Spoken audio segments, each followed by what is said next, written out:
নমস্কাৰ মই ৰাকেশ দাস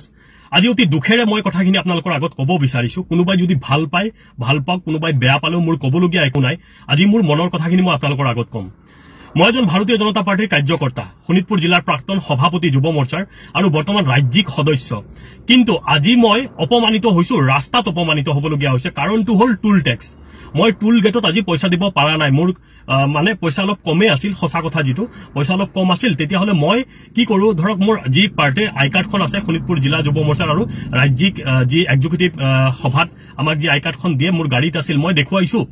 তাৰ পিছত তেখেতসকলে ক'লে লগে লগে যেটো উত্তৰ দিলে যে যুৱ মৰ্চা কোনো মৰ্চাৰ এলাও নাই কেৱল মূল সমিতিৰ কাৰ্যকৰ্তাৰ এলাও আছে এনেকুৱা ধৰণৰ কথাখিনি ক'লে মোৰ এনেকুৱা খং উঠিছে ভাই দিনে নিশাই পাৰ্টিৰ কাৰণে কাম কৰি আছো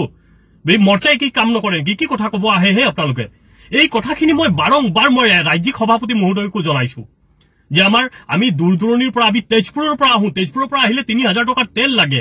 তাৰ উপৰিও টুল টেক্স কেনেকৈ পাৰ্টিৰ কাম কৰিম প্ৰভাৰী গলে ইমান দূৰত আমি যাওঁ ইমান কষ্ট হয় কম কষ্ট হয় নেকি বছৰত এটা কাম মন্ত্ৰী মিনিষ্টাৰ আৰু বিধায়কৰ পৰা এটা কাম নাপাও বিচাৰি বিচাৰি ভাগৰি যাওঁ আপোনালোকে যদি একোই কৰি নিদিয়ে আমাক আমি কেনেকৈ কি কৰিম পাৰ্টি কাম কেনেকৈ কৰিম ইলেকশন কেনেকৈ জিকা আপোনালোকে জানে নেকি কেৱল মূল সমিতিৰ মানুহখিনিয়ে কাম কৰিলে ইলেকশন জিকা নহয় মৰ্চাই দিনে নিশাই কাম কৰি আছে আৰু আজি যেটো উত্তৰ শুনিলো মই যে মূল সমিতিৰ মানুহখিনিৰ আৰু হয় ডাঙৰ ডাঙৰ যিখিনি ইনোভা যায় যিখিনি ডাঙৰ ডাঙৰ স্কৰপিঅ যায় এইখিনি মোৰটো ইমান ডাঙৰ গাড়ী নাই নহয় মই আমি সৰু গাড়ী লৈ পেলাই আপ ডাউন কৰিম আৰু পকেটত সদায় ইমান পইচা নাথাকে নহয় মই সমগ্ৰ অসমৰ যিমান যুৱ মৰ্চাৰ কাৰ্যকৰ্তা আছে মই সকলোকে বিনম্ৰতাৰে মই আহ্বান জনাব বিচাৰিছো এই টুল টেক্স কেইটাত আমিও প্ৰতিবাদ কৰিম কাৰণ এতিয়া ভাগৰি গৈছো আৰু আহোতে পইচা দিব লাগে যাওঁতে পইচা দিব লাগে এতিয়া আৰু আমাৰ কোনো ধৰণৰ এতিয়া মৰ্চা বুলি ক'লে মানে কোনো কামৰে নহয় আৰে যিমান মানে মিটিং সভা সমিতি হ'ব ফ্লেগিং আমি কৰিব লাগে আমাৰ ল'ৰা ছোৱালীখিনি কষ্ট কৰিব লাগে বিধায়কৰ ওচৰত গলে সন্মান নাপায় মন্ত্ৰীৰ ওচৰত গলে সন্মান নাপায় এইবিলাক কথা হ'ল নেকি আৰু কিমান দিন সহ্য কৰা হ'ব কথাখিনি যোনে পাৰ্টি যেনেকুৱা ইনষ্ট্ৰাকশন দিয়ে আমি হেনেকৈ কাম কৰো কিমান দুখীয়া ঘৰৰ পৰা ল'ৰা ছোৱালী বিলং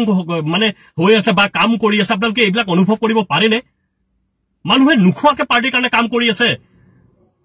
আপোনালোকে কেৱল ইলেকশন জিকাৰ পিছত বাহ লয় কিন্তু বুথৰ কাৰ্যকৰ্তাই যে মানে তেখেতসকলে কিমান কষ্ট দিনে নিশাই বুথত কৰিবলগীয়া হৈছে মৰ্চাৰ মানুহখিনি কৰিবলগীয়া আছে যিকোনো মৰ্চা মই আপোনালোকক বিনম্ৰতাৰে অনুৰোধ কৰিব বিচাৰিছো আপোনালোকে যদি বেয়া পায় মোক পাৰ্টিৰ পৰা উলিয়াই দিয়ক মোৰ ক'বলগীয়া একো নাই কিন্তু মানে কি মই সকলো কাৰ্যকৰ্তাৰ কাৰণে মই কৈছো কাৰণ মোৰ যেনেকুৱা কষ্ট হৈছে মই ভাবো সকলো কাৰ্যকৰ্তাৰে কষ্ট হৈ আছে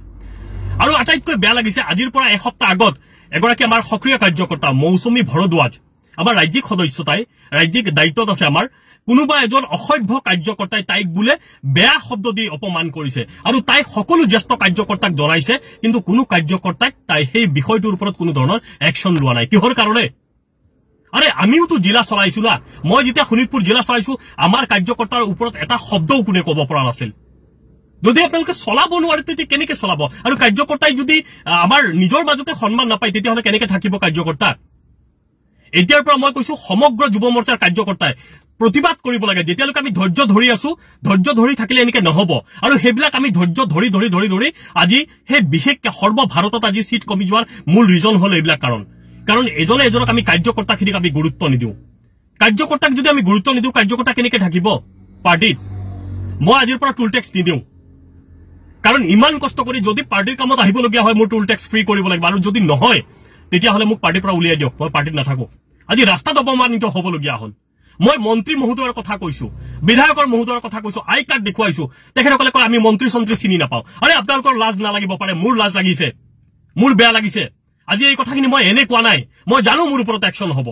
কিন্তু কি কৰিম মই যেনেকৈ অপমানিত হৈছো মই ভাবো গোটেই অসমত কাৰ্যকৰ্তা এনেকৈ অপমানিত হৈছে আৰু আপোনালোকে ইনষ্ট্ৰাকশন দিয়ক মন্ত্ৰীকো ইনষ্ট্ৰাকশন দিয়ক বিধায়কক ইনষ্ট্ৰাকশন দিয়ক যিখিনি মানে দিনে নিশাই কাম কৰি আছে কাৰ্যকৰ্তাখিনিক তেখেতসকলক বছৰত 2-3টা কাম দিব লাগিব যদি কাম দিয়া নহয় কেনেকৈ আমি চলিম হে পাৰ্টিৰ কামত তেল ভৰিবলগীয়া হয় টুল টেক্স দিবলগীয়া হয় ইমান দূৰ গোটেই অসমত আজি মই ঢকুৱাখানাৰ পৰা ভাৰী হৈ আছো তাতে যাবলগীয়া হয় কেনেকৈ যাম এবাৰ কথাখিনি আপোনালোকে ভাবিছেনে যদি মোৰ কথাখিনি কোৱাত ভুল হৈছে হয়তো মই উগ্ৰ সুৰত কৈছো কিন্তু লাগিব আপোনাকো যদি ৰাস্তাত কোনোবাই অপমানিত কৰিব এনেকৈ গাড়ী ৰখাই পেলাই মোৰ পিছফালে মোটামুটি 10খনমান গাড়ী পেলাই পিছফালে লাইন লাগি আছে তেখেতসকলক মোৰ বুজাওঁতে তাৰ পিছত মই এনেকৈ পাৰ হৈ আহিবলগীয়া হৈছে তেখেতসকলে এনেকৈ অপমান কৰিছে যে মই এতিয়াতো মই ৰাস্তাত মাৰপিট কৰিব নোৱাৰো মোৰোতো এটা সন্মানৰ কথা আছে বাৰংবাৰ মই ৰিকুৱেষ্ট কৰিছো যে মন্ত্ৰীৰ কথা কৈছো কোনো ধৰণৰ আৰু ৰাজ্যিক সভাপতি যুৱ মৰ্চাৰ সভাপতিকো মই জনাইছিলো কথাটো কিন্তু কথাখিনি ইমান গুৰুত্ব নহয় আমি যুৱ মৰ্চাৰ কাৰ্যকৰ্তা না হেনেকে হলে কিন্তু পাৰ্টিত কাৰ্যকৰ্তা নাথাকে মই আজিয়ে কৈ দিলো আৰু মই জানো মোৰ ওপৰত একশ্যন হ'ব দিয়ক ৰাস্তাত অপমান নহম না ভুল হলে মোক ক্ষমা কৰিব